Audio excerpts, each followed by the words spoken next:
안녕하세요. 마태복음 성역 공부 네 번째 시간, 이제 두 번째 영상에서 이어가도록 하겠습니다.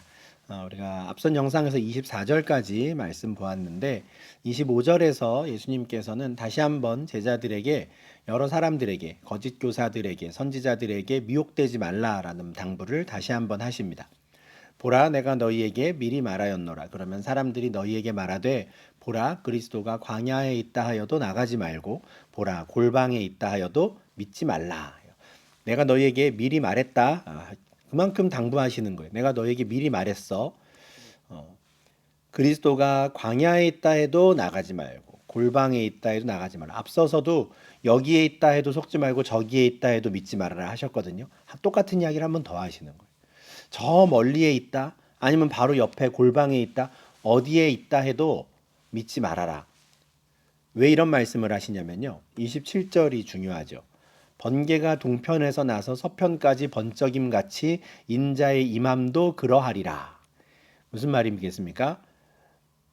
내가 오면 모두가 다 알게 될 거다, 이런 말씀이죠. 번개가 한번 치면 이 동쪽 하늘에서 서쪽 하늘까지 쫙 번쩍인단 말이죠. 그러면 모든 사람들이 다 봐요. 어디에 있든지. 번개가 쳤구나. 안단 말이죠. 심지어 집 안에 있어도 번쩍하는 게 창문에 보이면 번개가 쳤구나 한단 말이에요. 내가 다시 올 때에는 모든 사람들이 알도록 올 테니까 어디에 있다 저기에 있다 해도 속지 말아라는 거예요. 은밀히 조용히 와가지고 소문이 나서, 사람들의 말을 통해서 소문이 나게 그렇게 오지 않는다 하는 거예요. 달리 말하면 어디에 메시아가 있다더라, 누가 그리스도라더라, 누가 메시아더라라는 소식이 들리면 무조건 그 사람은 가짜구나 라고 생각을 하라는 겁니다. 그리스도가 왔는데 사람들이 모를 수가 없는 겁니다. 다 아는 거예요. 인자의 임함도 그러하리라. 저 높은 하늘에 독수리가 빙빙 돌고 있어요. 어디 날아가는 게 아니라 한 자리를 빙빙 돌아요. 그럼 뭘 생각합니까? 저 아래 동물의 사체가 있겠구나. 곧 내려가서 독수리들이 그걸 뜯어 먹겠구나. 저기 주검이 있겠구나 생각을 하는 거죠. 모두가 아는 겁니다. 멀리서 봐도 독수리들을 보면. 마찬가지예요. 이런 징조들이 나타나고 어느 순간 예수님이 오시는 그날에는 모두가 다 아는 겁니다.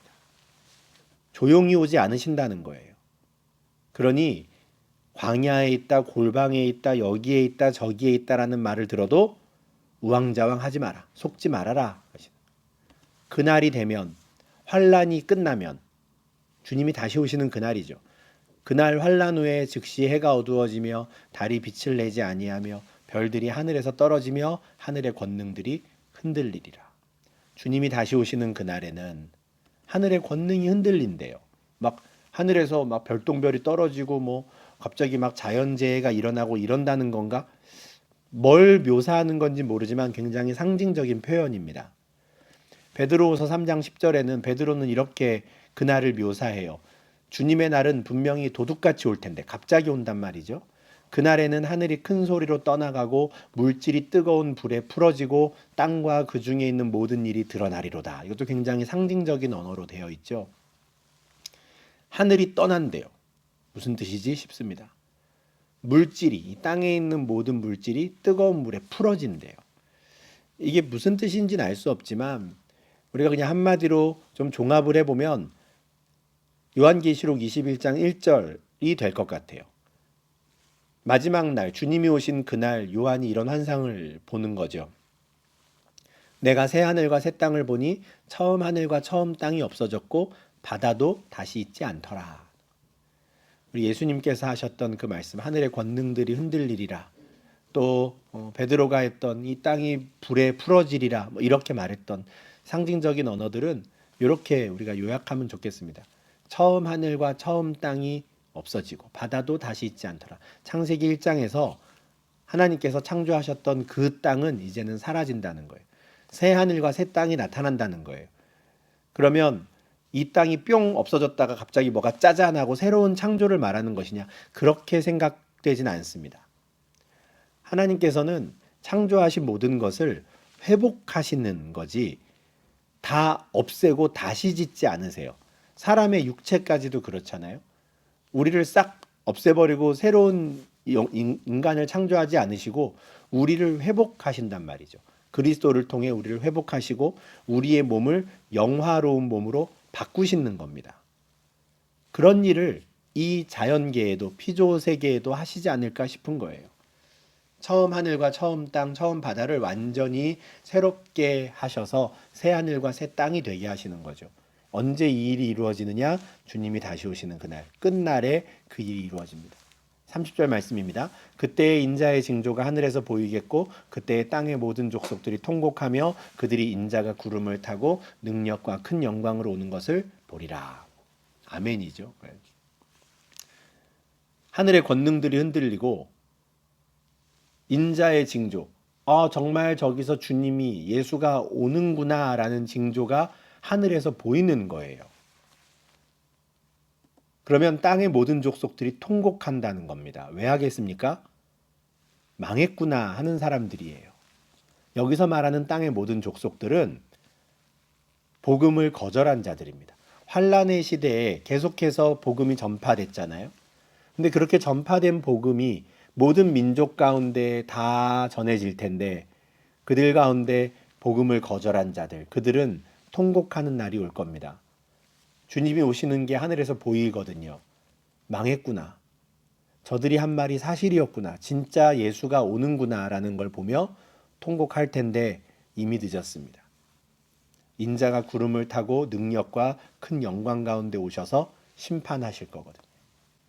인자가 구름을 타고 능력과 영광 가운데 오시는 것은 이 땅에 계셨던 예수님께서 하늘로 올라가셨던 그 모습 그대로 오시는 겁니다.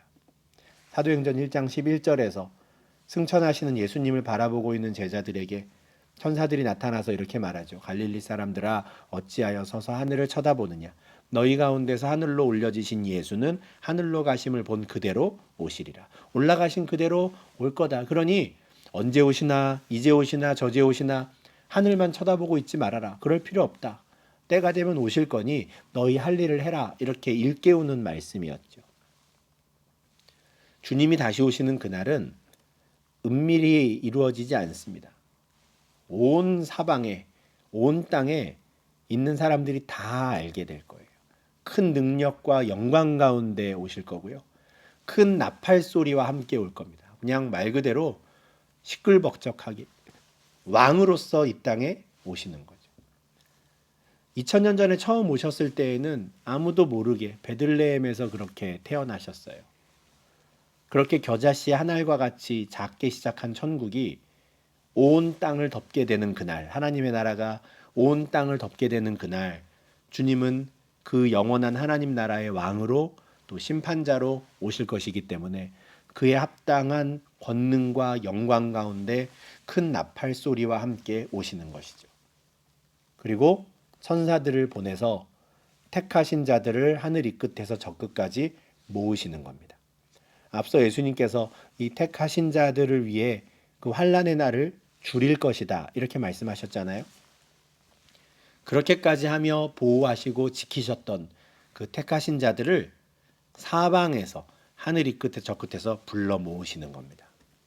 이사야 43장 5절과 6절에 나의 자손을 내 백성을 동쪽에서 서쪽에서 북쪽에서 남쪽에서 부를 것이다 하셨어요. 내 아들들 내 딸들이 저 먼 곳 땅 끝에서 온 열방 가운데에서 올 것이다 합니다. 이미 하나님께서는 구약시대 때부터 유대인들만을 구원하겠다라고 말씀하셨던 적이 없습니다.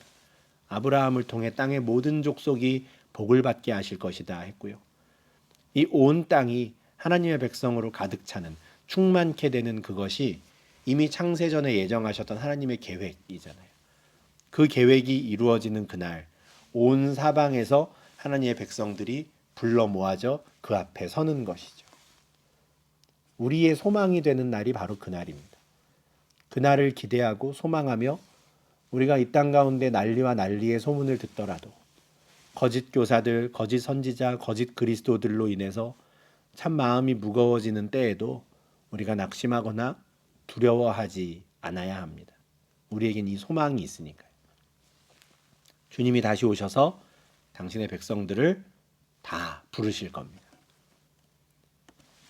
예수님께서는 32절과 33절에서 제자들에게 무화과 나무의 비유를 배우라고 당부하십니다. 무화과 나무의 비유를 배우라. 이게 무슨 뜻일까요? 무화과 나무의 가지가 연해지고 부드러워지고 무화과 나무의 잎사귀가 나면 여름이 가까운 줄 너희가 알지? 이렇게 말씀하시는 거예요. 어떤 징조인 거죠. 가지가 연해지고 잎사귀가 난다. 아, 여름이구나. 우리가 계절의 변화를 그렇게 느끼죠.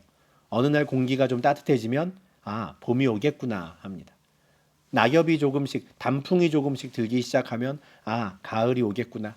또 겨울이 오겠지 생각을 하죠.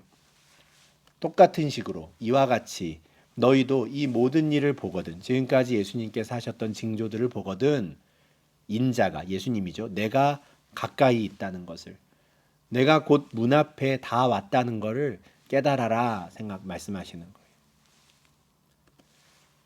3절에서 제자들이 질문했던 것 중에 징조에 대한 질문이 있었고 이 징조에 대한 말씀을 지금 하고 계시는 거였죠. 그리고 이 모든 징조들이 나타나거든 아, 주님이 곧 오시겠구나 생각하라라는 겁니다. 34, 35절입니다. 내가 진실로 너희에게 말하노니 이 세대가 지나가기 전에 이 일이 다 일어나리라. 천지는 없어질지언정 내 말은 없어지지 아니하리라. 내가 진심으로 하는 말인데 이 세대, 지금 이 태어나서 살아가고 있는 너희들이 죽기 전에 이 일이 다 일어날 거다. 여기서 말하는 이 일이 주님이 오시는 날까지 포함된 건 아닙니다. 징조에 대한 이야기예요. 이 세대가 지나가기 전에 이 모든 징조는 이미 다 일어나긴 할 거야 하시는 거죠.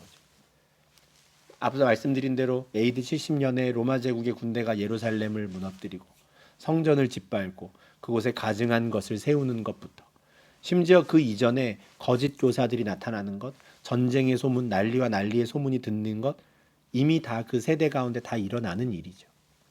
천지는 없어질지언정 내 말은 없어지지 않는다. 반드시 이루어진다 하는 거예요. 이사야 40장 8절에도 있는 말씀이었죠.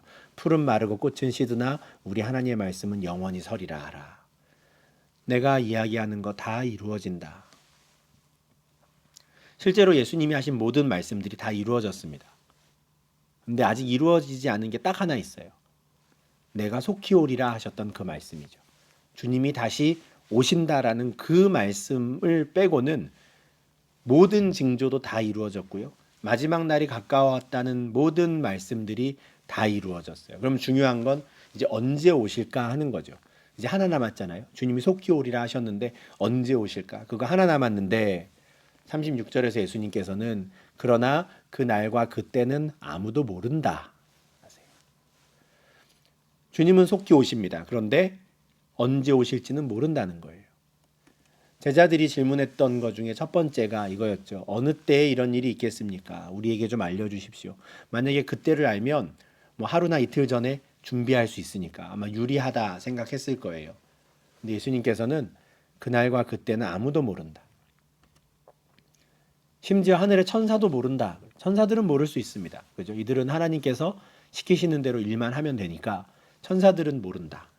근데 문제는 아들도 모른다 이렇게 말씀하세요. 나도 몰라 이 말씀이시거든요. 예수님께서 삼위일체 하나님이시고, 그러면 하나님이 하시는 건 아들이 다 알 텐데 왜 모른다 하시지?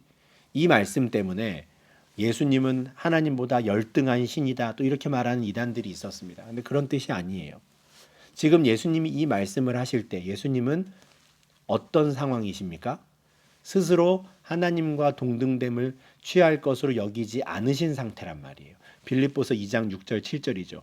본래 하나님의 본체시고 하나님과 동등한 분이시지만 지금 인간으로 오신 다윗의 자손으로 이 땅에 태어나셨던 그때에는 스스로 예수님께서 그 동등된 권리를 내려놓으신 때란 말이에요. 동등됨을 취할 것을 여기지 않고 그걸 비우신 상태란 말이죠. 그러니 이렇게 말씀하시는 거예요. 지금은 나도 몰라, 아들도 몰라 말씀하시는 거예요. 지금 예수님이 이 말씀을 하실 때 그 날과 그 때를 아는 분은 아버지밖에 없어 이런 말씀입니다. 자기 비하가 아니에요. 아들도 모른다라는 거. 예수님이 하나님이 아니다라는 뜻이 아닙니다. 지금 이 시점에는 지금 하나님과 동등됨을 기꺼이 내려놓으신 시점이기 때문에 아버지의 온전한 주권과 권능을 인정하시는 것이죠. 그날과 그때는 아무도 모르는데 더 큰 문제가 있습니다. 갑자기 그날이 임할 것이다 라는 거예요. 37절에서부터 예수님께서는 그때가 갑자기 올 것이다 라는 것을 계속해서 강조하십니다. 노아의 때와 같이 인자의 임함도 그러하리라.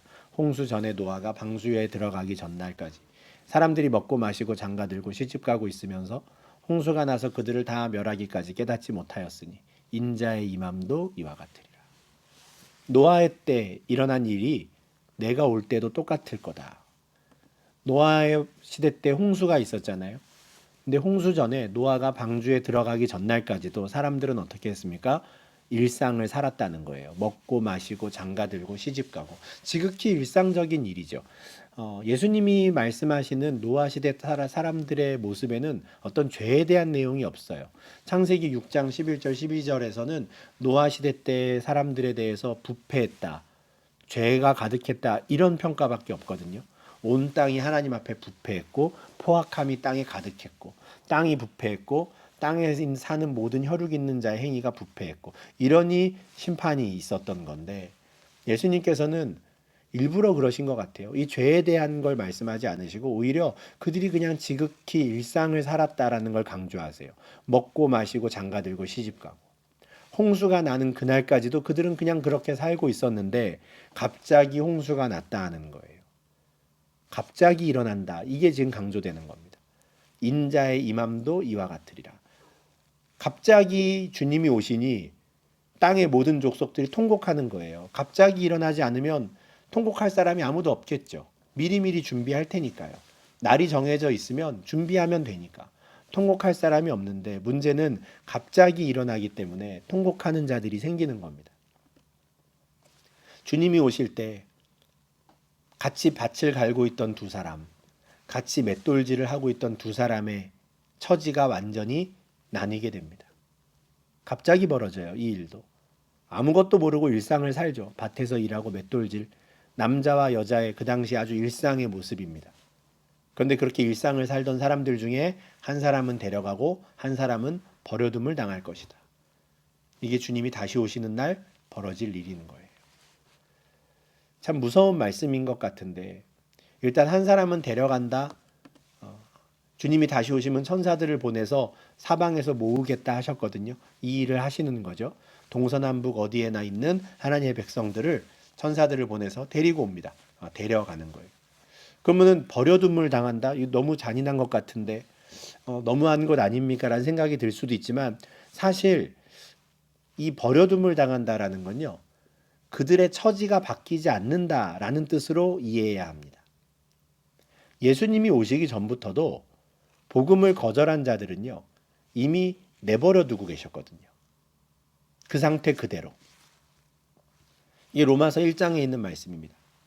로마서 1장 24절. 하나님께서 그들을 마음의 정욕대로 더러움에 내버려 두셨다. 1장 26절. 이 때문에 하나님께서 그들을 부끄러운 욕심에 내버려 두셨다.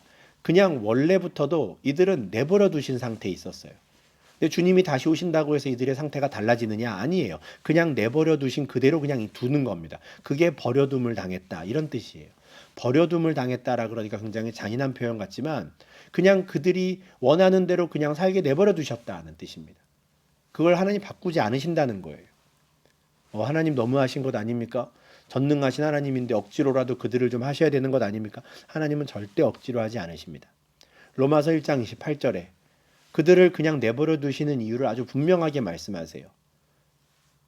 그들이 자신들의 마음에 하나님 두기를 싫어하니까. 하나님을 인정하기를 싫어하는 사람들, 예수를 나의 구주로 받아들이기 싫어하는 사람들, 하나님이 그냥 내버려 두시는 거예요. 인격적인 하나님이에요. 억지로 하지 않으십니다. 그냥 내버려 두셨던 사람들을 주님이 다시 오셔서도 그냥 그 상태 그대로 두시는 거예요. 그 상태는 어떤 상태입니까? 벌써 심판을 받은 상태. 요한복음 3장 18절이죠. 믿는 자는 심판에서 건짐받아요. 근데 믿지 않는 자는 벌써 심판을 받았다 선포를 해버리시죠. 이게 무슨 뜻입니까? 모든 아담의 후손들은 이미 심판을 받은 채로 살아가는 겁니다. 죽음의 상태에서 살아가는 거예요. 그런데 천국 복음을 듣고 예수를 믿는 자들은 그 죽음에서 건짐 받는 것이죠. 주님이 오시는 날 불러 가시는 겁니다. 나머지는 그 상태 그대로 그냥 두는 것이죠.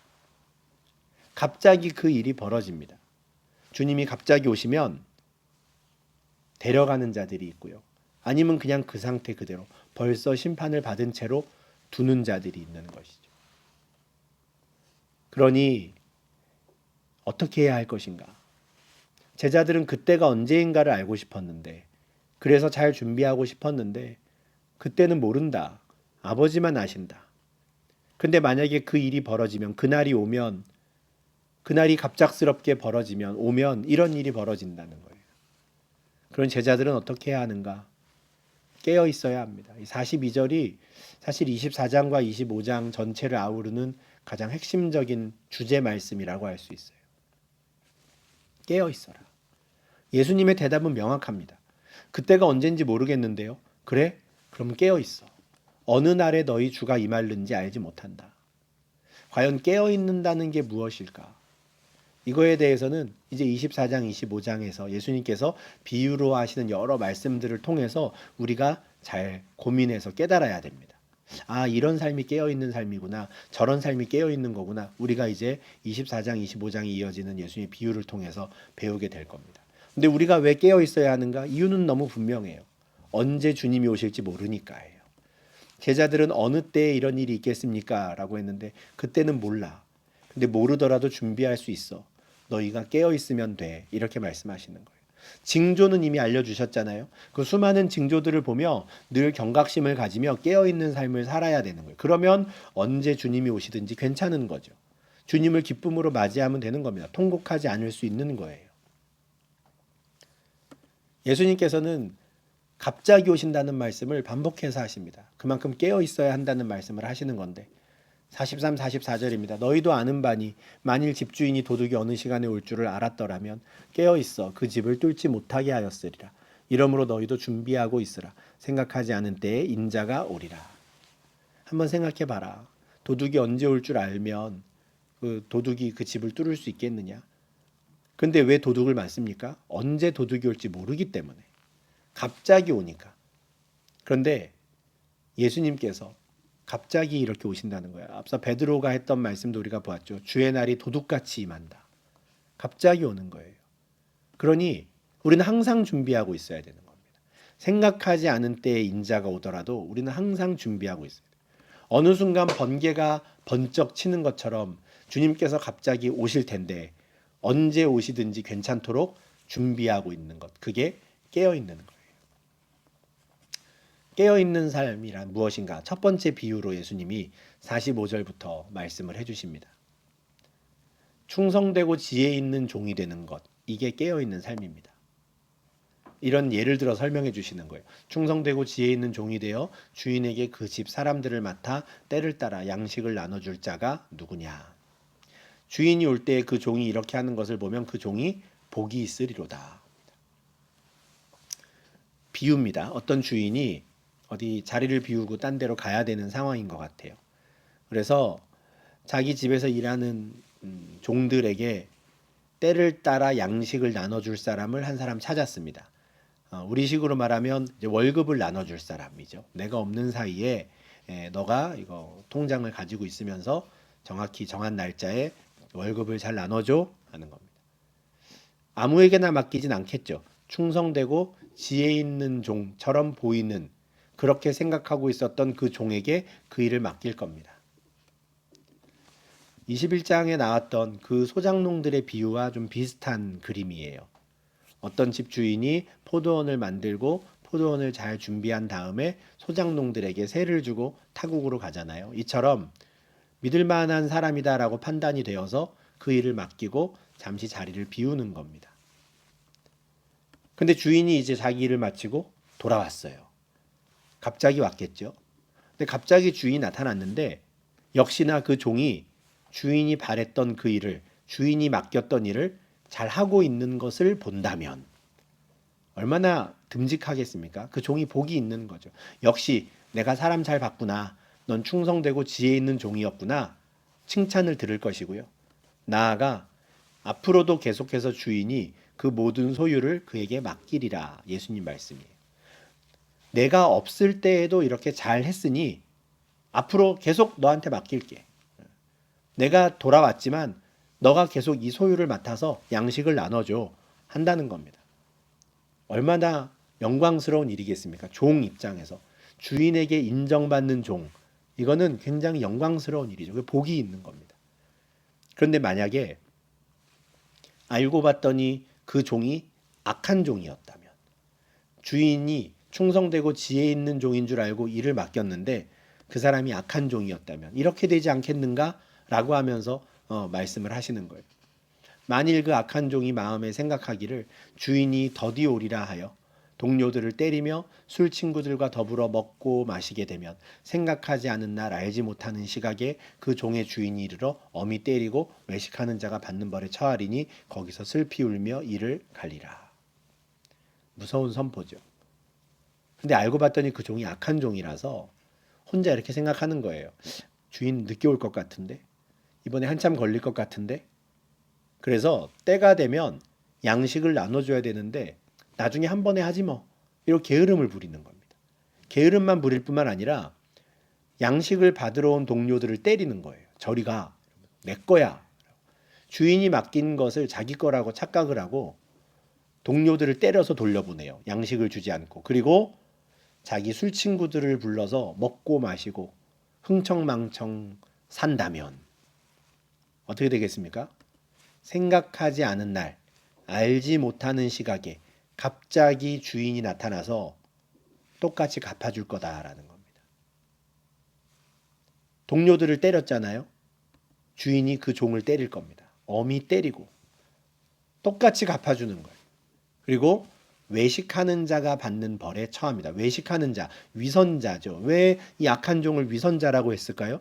주인이 있을 땐 잘했거든요.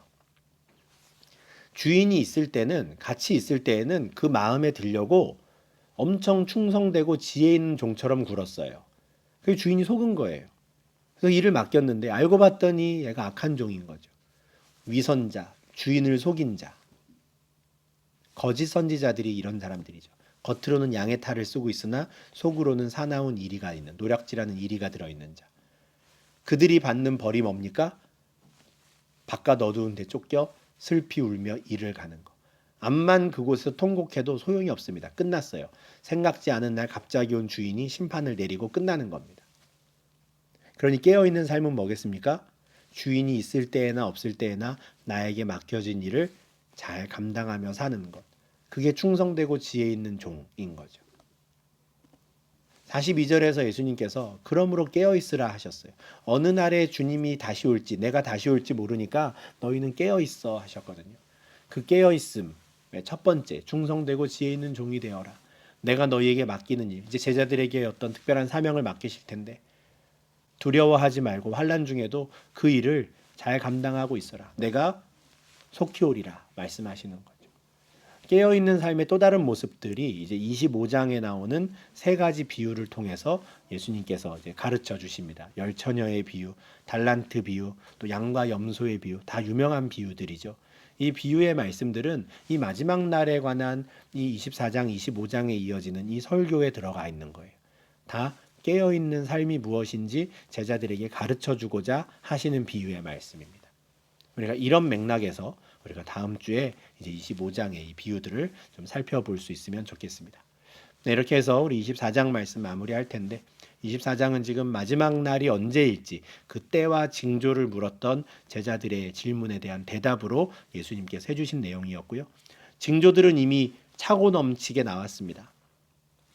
오늘도 우리는 난리와 난리의 소문을 듣고 전쟁의 소문을 들어요. 이미 징조는 차고 넘치게 나왔습니다. 이제 곧 주님이 오실 텐데, 주님이 문 앞에 있을 텐데 우리가 할 일은 깨어 있는 겁니다. 언제 오실까에 그 관심을 갖는 게 아니라 언제 오셔도 괜찮습니다 할 수 있도록 우리가 깨어 있어야 하는 것이죠. 우리가 정말 말씀을 읽고 묵상하고 또 깨달은 대로 정말 충성되고 지혜 있는 종으로 우리가 살아가면서 언제 주님이 오시든 잘 맞이할 수 있는 깨어있는 주의 백성들 될 수 있으면 좋겠습니다. 네, 이렇게 해서 우리 네 번째 성경 공부 마치도록 하고요. 우리 다음 시간에 25장에서 계속 이어가도록 하겠습니다. 오늘도 오랜 시간 수고 많으셨습니다. 감사합니다.